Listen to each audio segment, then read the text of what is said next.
Olá pessoal, tudo bem? Sejam bem-vindos ao quarto módulo do curso online Desvendando Ferramentas Digitais, ofertado pela Coordenação de Cultura Digital do Departamento de Ensino Fundamental da Secretaria Municipal de Educação. Eu sou a Aline, dei início a esse curso juntamente com o Fábio. Então, no primeiro módulo, nós aparecemos juntos para dar a primeira aula e desde então nós temos intercalado as aulas. Estamos aí na nossa reta final, dando início ao mês de agosto. Então, nosso quarto módulo, penúltimo módulo de aula. Se por acaso você está com alguma atividade atrasada, você pode vir a realizá-la ainda dá tempo. E se você está com alguma dificuldade, você pode entrar em contato conosco, seja pela própria sala de aula, né, o Google Classroom, ou seja por e-mail, ou telefonando até o departamento, ou entrando em contato nas redes sociais, por exemplo, o Instagram da Cultura Digital, ou pelos nossos telefones. Como você pode estar vendo aqui então, nesse primeiro slide, nós vamos falar hoje um pouco sobre o Pixar, eu pelo menos pronuncio ele desse jeito, falando um pouquinho aí então sobre caminhos iniciais para trabalhar com edição de imagens. Mas antes disso, novamente ali o nosso cronograma do curso e tem a mãozinha ali bem em cima de agosto, módulo 4, né? Em que já estava previsto que nós fôssemos trabalhar com a parte de edição de fotos, né? De imagens e mostrando aí tudo que nós já passamos. Começamos lá em maio com o módulo 1 de conceitos, definições e referenciais. E em junho, o módulo 2 sobre mídias educativas digitais, recursos digitais e materiais didáticos online, o módulo 3, né, que foi o último mais recente do Google Drive, Google Site e o Google Forms, e agora então o nosso módulo 4. E em setembro teremos o último módulo, que é o módulo 5, para trabalhar um pouquinho sobre edição de vídeo. E aí, em novembro, vai haver a nossa certificação. Então, para relembrar um pouquinho, nós temos aqui um slide falando sobre algo que nós dissemos lá no módulo 1. É importante a gente retomar rapidinho, que é toda e qualquer manifestação humana que se dê no âmbito dos costumes, das crenças, dos valores, do simbólico, da fabricação de coisas, das práticas sociais, a estética, das formas de expressão e etc.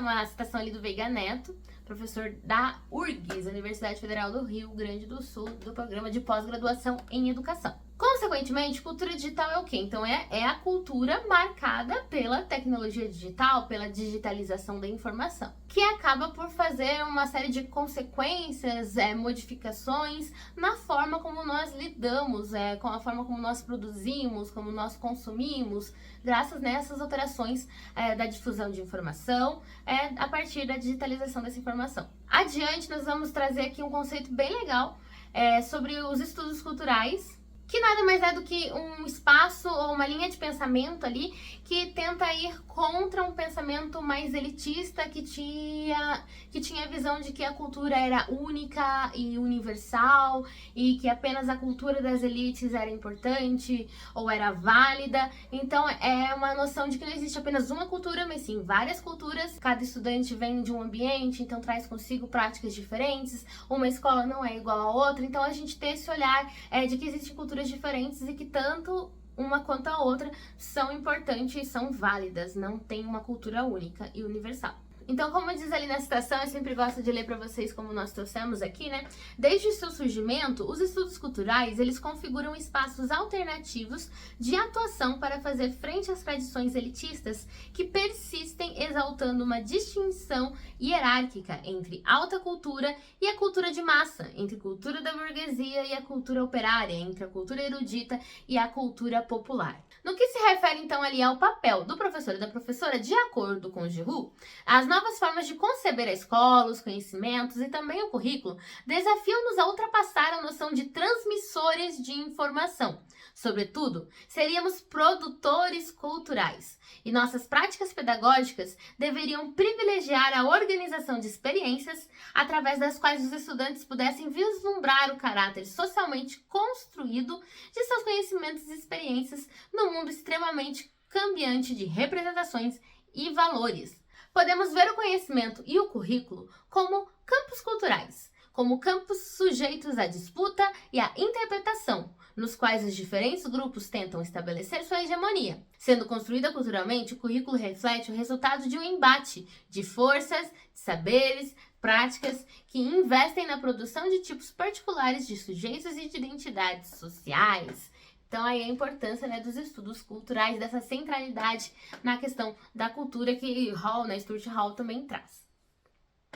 E dali adiante, já que a gente tá aqui hoje para falar um pouquinho sobre as imagens, eu trago para vocês o conceito então também de cultura visual. Então, o primeiro ponto, além de saber que a cultura visual faz parte aí de um campo dos estudos culturais, é pensar que a cultura, ela influencia o modo como nós experimentamos, o campo visual. Ela influencia a nossa experiência visual. E às vezes a gente acaba nem se dando conta disso. Então era lá no terceiro parágrafo aqui do slide, Para os autores que trabalham com a questão da cultura visual, as imagens importam, pois em vez de simplesmente refletirem a realidade ou um contexto, como acaba se pensando no senso comum, nossa relação com as imagens afeta e constrói percepções sobre o mundo e sobre nós mesmos, influenciando nossas ações.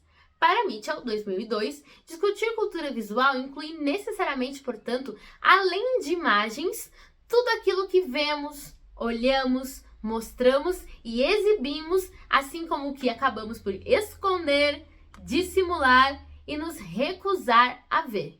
Então, vai um pouquinho além ali da questão apenas da imagem. Ela acaba influenciando muitas coisas e acaba também contando aquilo que a gente se recusa a enxergar, acaba por esconder.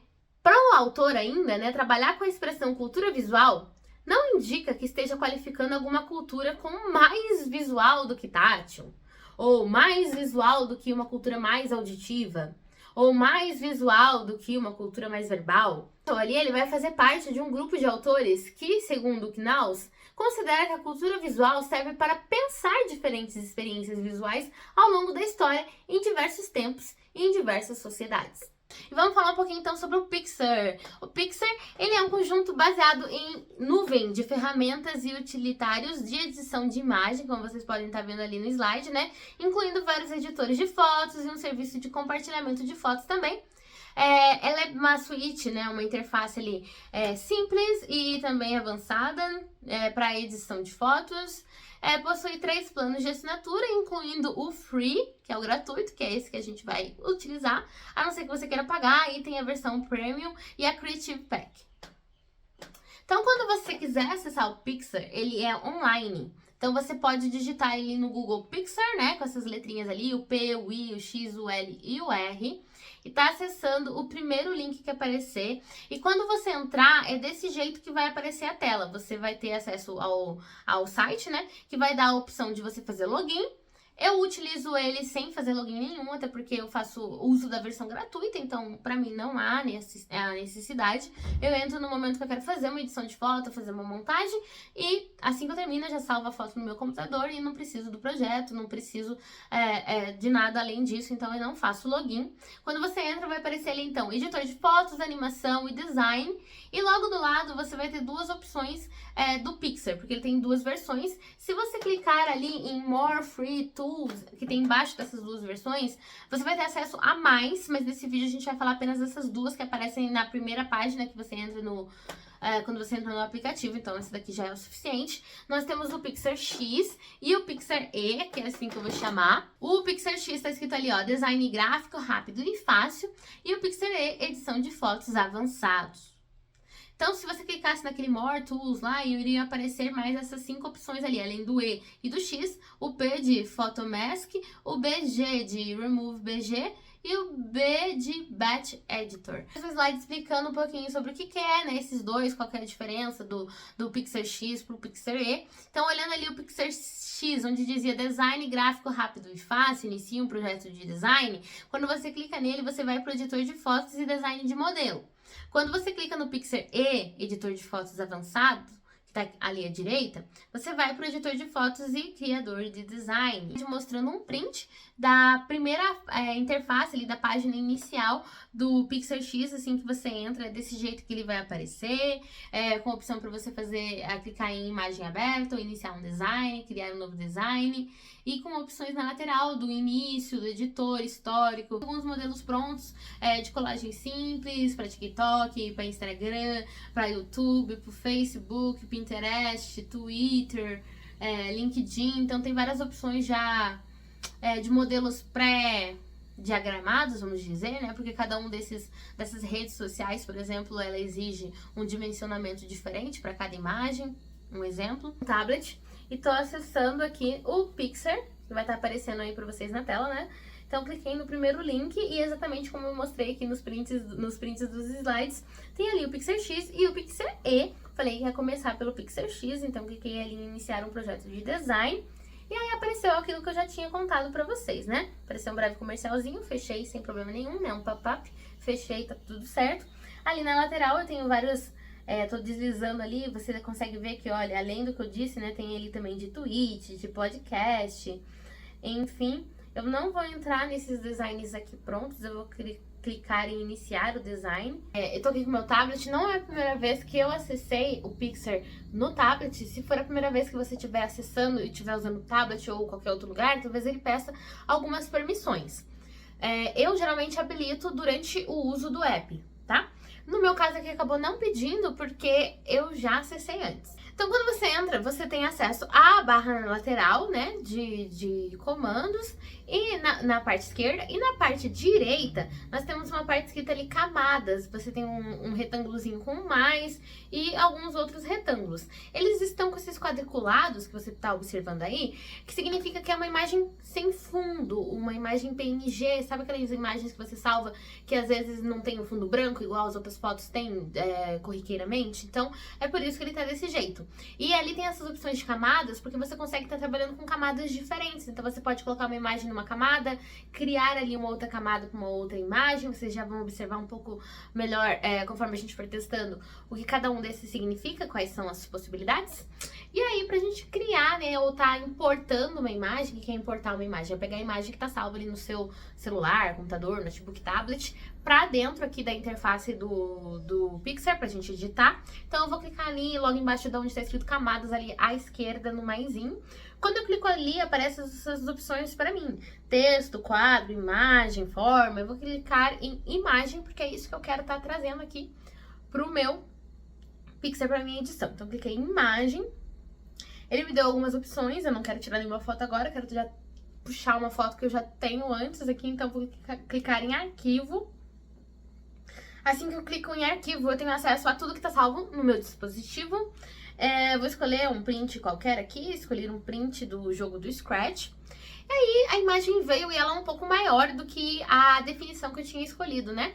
Então eu consigo estar diminuindo, arrastando ela aqui pro lado, e aí eu consigo ver que a imagem, ela tá, um retângulo, né? E ela tá com uma bordinha em azul, com quadradinhos nos 4 cantos da imagem. Quando eu clico nesses quadradinhos, eu consigo estar diminuindo a imagem. Agora sim eu estou visualizando ela um pouco melhor. Mas eu quero aumentar ela porque eu quero só que ela fique do tamanho da minha imagem aqui. Eu não quero nem que ela saia pra fora, nem que ela fique muito pequena. Aqui, pronto. Eu posso arrastar pra cima, pra baixo, pra fora e centralizá-la. E se por acaso o meu campo de visão tiver um pouco pequeno, eu quero aumentar pra ver mais próximo, eu consigo estar usando ali nos meus dedos polegares pra arrastar e ver a imagem com maiores detalhes, ou diminuir e ver ela menor, por exemplo. Então, você vê ali na parte esquerda, onde está escrito camadas, que a gente já tem a primeira camada. E nessa camada ali, tá a imagem menor da imagem grande que eu acabei importando para esse projeto, tem um olhinho ali. Se eu clico no olhinho, vai aparecer o olho com um risquinho em cima agora. E a minha imagem desapareceu. Então ali eu consigo impedir a vista de determinada camada. Então agora a imagem tá ali, mas a gente não tá vendo porque nós impedimos a visualização. Se nós quisermos disponibilizar a visualização novamente dessa camada, de tudo que tem dentro dessa camada, nós clicamos ali no olhinho e volta a exibir. Indo então ali para a direita, nós temos a casinha, que nós não vamos clicar nela.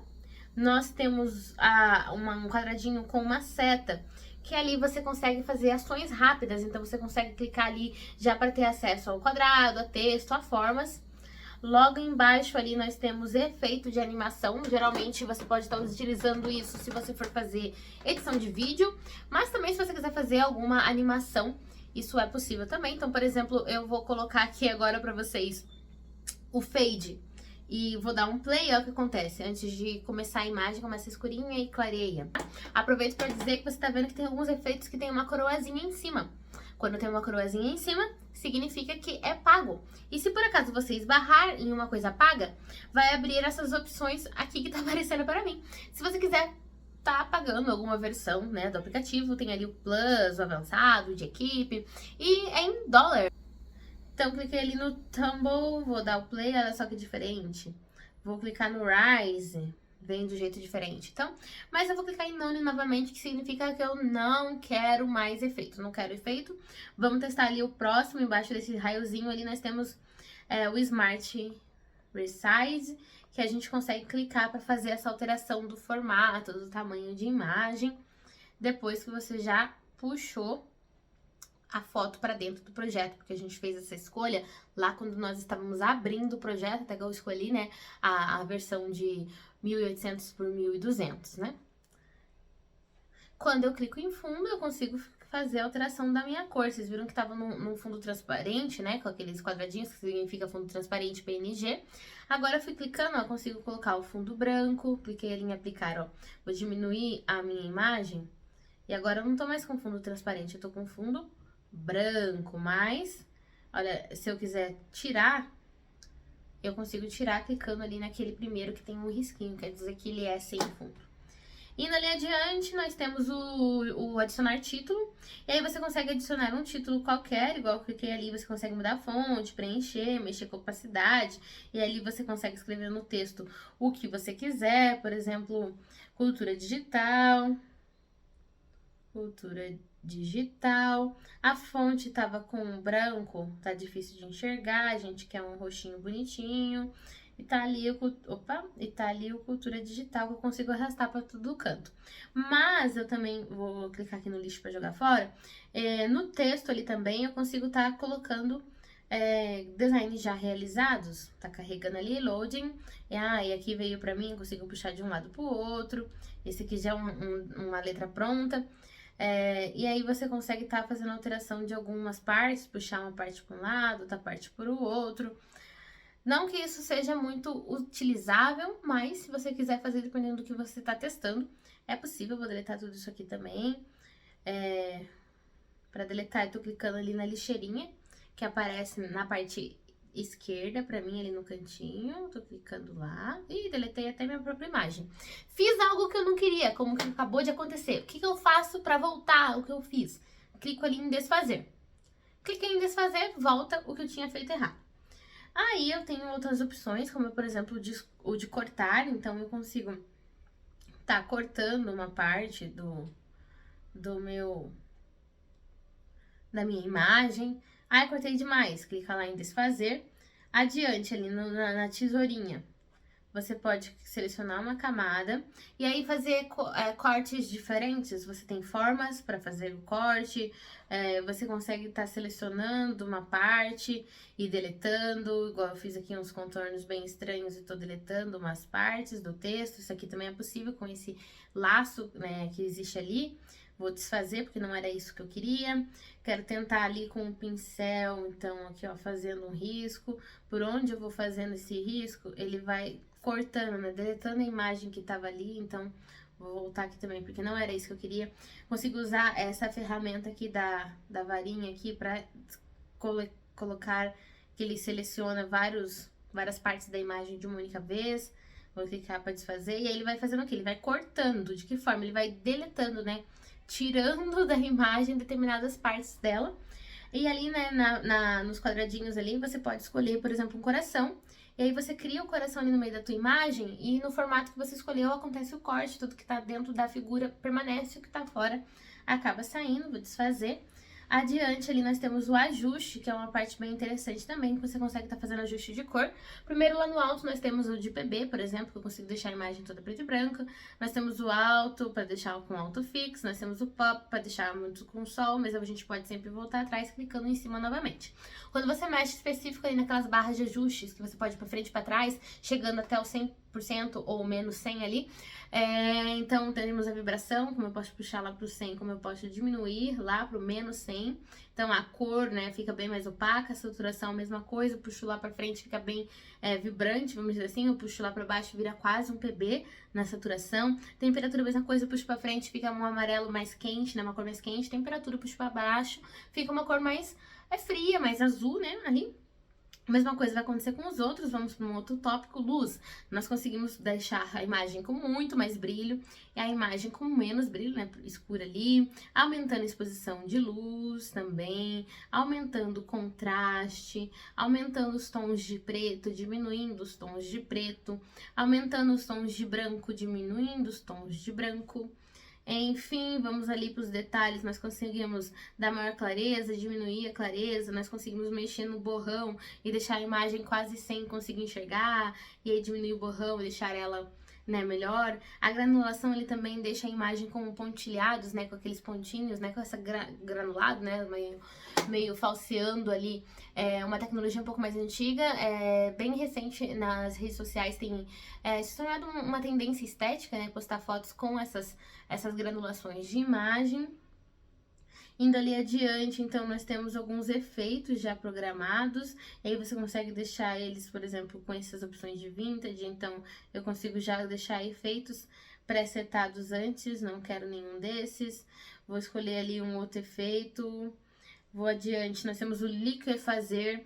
No liquefazer vai acontecer uma coisa que é praticamente desfazer de forma líquida, talvez se eu conseguisse traduzir a imagem. Então, vou mostrar pra vocês que, como dizem, né, uma imagem vale mais que 1000 palavras. Então, vou escolher aqui um efeito, vou aumentar o tamanho do meu pincel pra vocês verem bem, e a densidade. Então, olha, conforme eu fui mexendo aqui, olha o que acontece.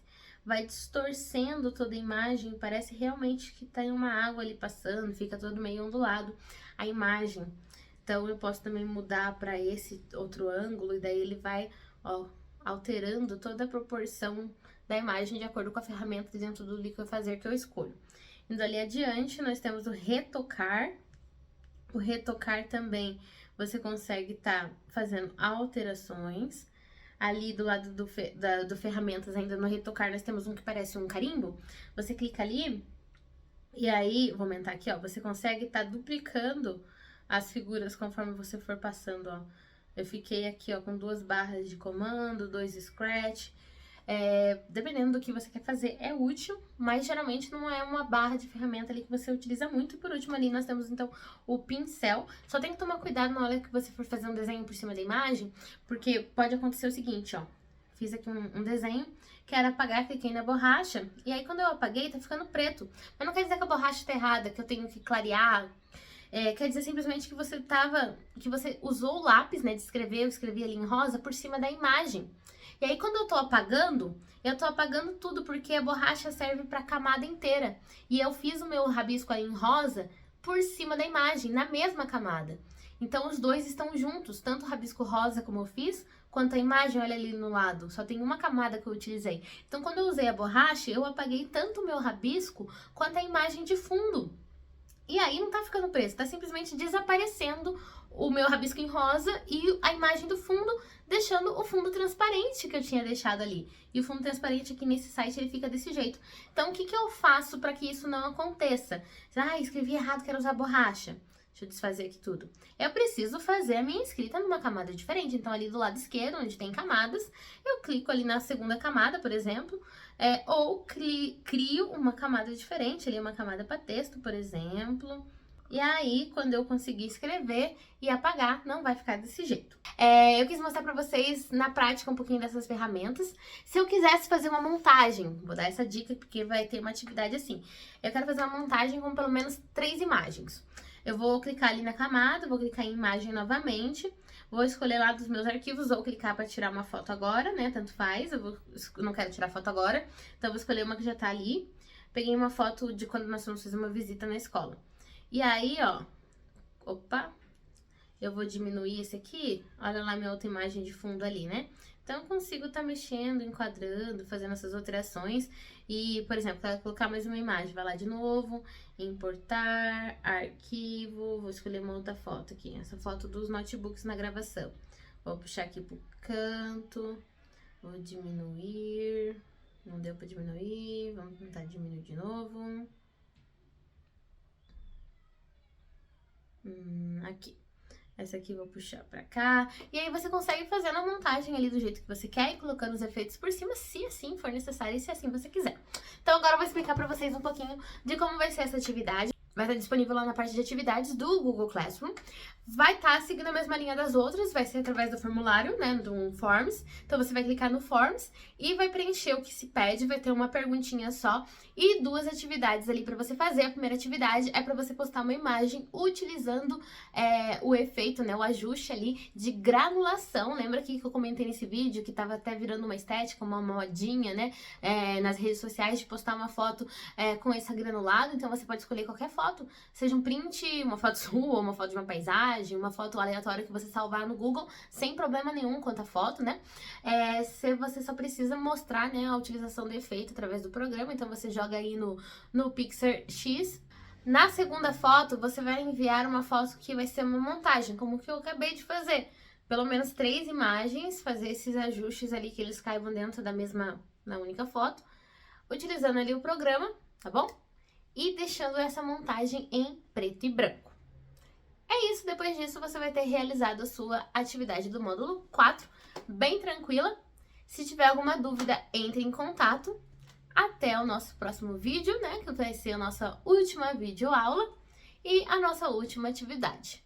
Espero que tenha sido de proveito, que tenha trazido aí algumas curiosidades na parte teórica e também para a sua parte de edição. Até o próximo!